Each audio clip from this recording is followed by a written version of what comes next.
Parfois sur les chemins, on fait des rencontres étonnantes, voire très bizarres. Un jour que je marchais dans la montagne, j'ai croisé un vieux loup solitaire. On disait de lui qu'il n'aimait pas beaucoup les hommes et qu'il ne les fréquentait guère. Par contre, comme il voyageait énormément, des histoires il en connaissait, des plus surprenantes aux plus abracadabrantes.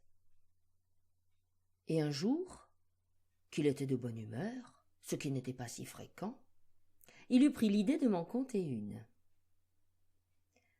C'était l'histoire d'Ardia. Ardia était une toute jeune brebis, tachetée, noire et blanche. Elle avait des beaux yeux bleus. Ardia était la plus gentille, mais aussi la plus rêveuse de toutes les brebis. Elle passait ses journées, le nez en l'air, dans la montagne comme ça, à regarder le ciel et à chantonner. Elle chantait si bien qu'elle mettait toujours tout le monde de bonne humeur. Elle chantait si bien que souvent le fermier, qui l'aimait beaucoup, disait que c'était grâce à elle si l'herbe était si belle et que l'eau du ruisseau était si pure. Elle chantait si bien que tous, sans exception, appréciaient sa compagnie. Ses amis la taquinaient beaucoup. Il faut dire qu'elle était tellement rêveuse que parfois elle se perdait. Elle ne retrouvait plus son chemin, ni même son troupeau. Il arrivait même qu'elle oublie de brouter, tellement elle était absorbée. Les autres se demandaient souvent ce qu'elle pouvait trouver d'intéressant dans le ciel. C'est vrai, ça. Mis à part les nuages, quelques avions de temps en temps, et des oiseaux, il n'y avait vraiment rien à voir. Oh ben non alors. Alors un beau jour, très intrigués, les autres brebis vinrent tout de même lui demander. « Mais que regardes-tu là-haut, Ardia? Il n'y a rien. » « Eh bien, justement, répondit-elle très sérieusement, j'essaie de voir ce qu'il y a derrière ce rien. Les autres brebis ouvrirent alors évidemment de grands yeux. Décidément, Ardia n'était pas comme tout le monde. Elle se posait des questions bizarres, très bizarres. Qu'y avait-il derrière le ciel? Ça, personne ne le savait. Et d'ailleurs, mis à part Ardia, tout le monde s'en moquait. C'est vrai, ça. On n'avait pas besoin de savoir ce qu'il y avait derrière le ciel pour brouter, ni même pour vivre. Personne n'avait donc de réponse à donner à Ardia. Absolument personne. Et elle resta ainsi très longtemps sans savoir. Jusqu'au jour où quelqu'un prétendit qu'il avait la réponse. Il s'agissait de la pie du vieux chêne, qui, elle, disait tout le temps, du haut de son arbre, « Moi, je sais. Moi, je sais. Moi, je sais ce qu'il y a derrière le ciel. Moi, je sais, moi, je sais, moi, je sais, moi, je sais, moi, je sais. Eh oui, je sais. » Alors un jour, Ardia osa l'approcher. « Tu sais vraiment ?» lui demanda-t-elle timidement. « Bien sûr que je sais. Je vole. Qu'est-ce que tu crois? Je suis allé voir, moi. » « C'est vrai? Tu es allé voir? Oh, quelle chance! Et qu'est-ce que tu as vu? Hein? Dis-moi. » Je ne sais pas si je peux te le dire. C'est vrai, ça. Est-ce que tu pourrais comprendre? Après tout, tu n'es qu'une brebis, comme toutes les autres brebis, qui ne s'intéresse à rien d'autre que son herbe, hein? S'il te plaît, dit Ardia en insistant, s'il te plaît, dis-moi un peu ce qu'il y a derrière le ciel, j'aimerais tellement savoir. Je suis curieuse, moi. S'il te plaît, hein? Alors, À force d'insister, la pie accepta. Derrière le ciel, eh bien, derrière le ciel, si tu veux tout savoir, il y a le Dieu de toutes les brebis. Vraiment? Le Dieu de toutes les brebis? Et qu'est-ce qu'il fait? Il y a le Dieu de toutes les brebis qui vous surveille. Oui, oui, oui. Il regarde si vous êtes de bonnes brebis. Il vérifie ce que vous mangez, de la bonne herbe, pour donner du bon lait. Évidemment, Ardia observa la pie atterrée. « Il fait ça? Il nous surveille? C'est pas possible !»« Si, reprit la pie, qui s'amusait beaucoup, évidemment. « Il fait ça toute la journée. Il a de grands yeux énormes, et il voit partout.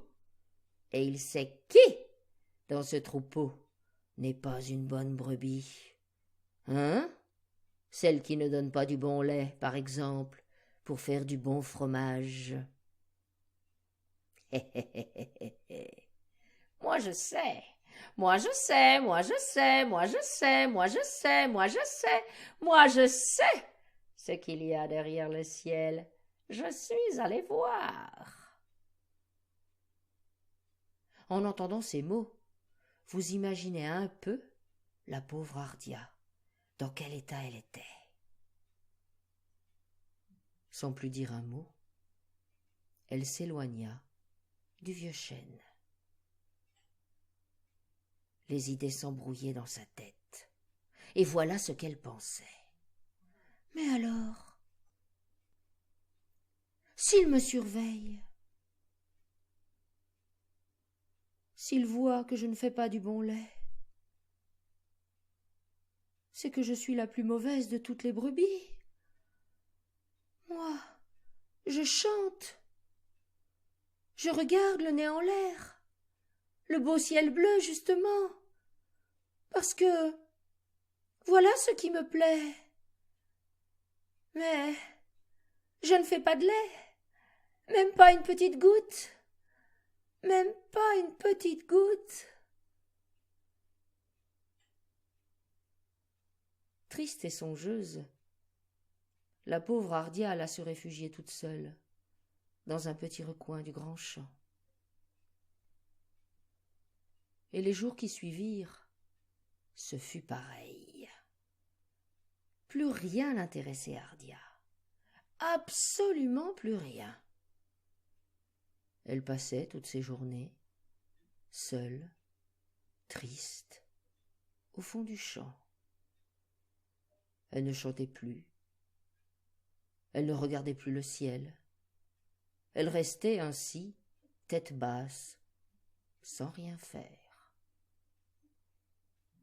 Et la nuit, eh bien la nuit c'était bien pire, parce que la nuit, elle faisait de terribles cauchemars, imaginant le dieu des brebis qui la poursuivait avec un bâton, en hurlant qu'elle était une mauvaise bête, incapable de donner du bon lait, et qu'elle ne servait à rien. Elle se réveillait alors, tremblant de peur, et croyait voir dans le ciel des dizaines de pères dieux qui la regardaient, en lui faisant des reproches. Dans ses pires cauchemars, elle imaginait le dieu de toutes les brebis, avec de grandes cornes et des yeux sombres qui la regardaient méchamment. Évidemment, les autres brebis, très étonnées de voir Ardia ainsi, dans cet état, essayèrent de faire quelque chose. Morissette, par exemple, la plus vieille de toutes, lui demandait sans arrêt. « Mais chante-nous donc une de tes chansons, Ardia. Pourquoi es-tu si silencieuse? Qu'est-ce qui t'arrive, voyons ?» Pâquerette, la plus gentille, la questionnait elle aussi. « Mais pourquoi tu n'observes donc plus le ciel, Ardia? Pourquoi as-tu l'air si triste? Qu'est-ce qui t'arrive, ma chérie ?» Georgette, la plus rigolote, venait tout le temps à son tour et lui disait « Mais que fais-tu donc au fond du champ, toute la journée? Tu vas t'ennuyer Viens donc avec nous pour rigoler un peu. Mais Hardia ne répondait même pas. Elle ne pensait qu'à une chose. Au dieu des brebis, avec ses yeux énormes, ses grandes cornes menaçantes, qui voyaient tout et partout. La vie d'Hardia était devenue épouvantable, comme ça, d'un seul coup. Tout ça à cause d'une pie. D'une pie qui prétendait tout savoir. La vie continua pourtant.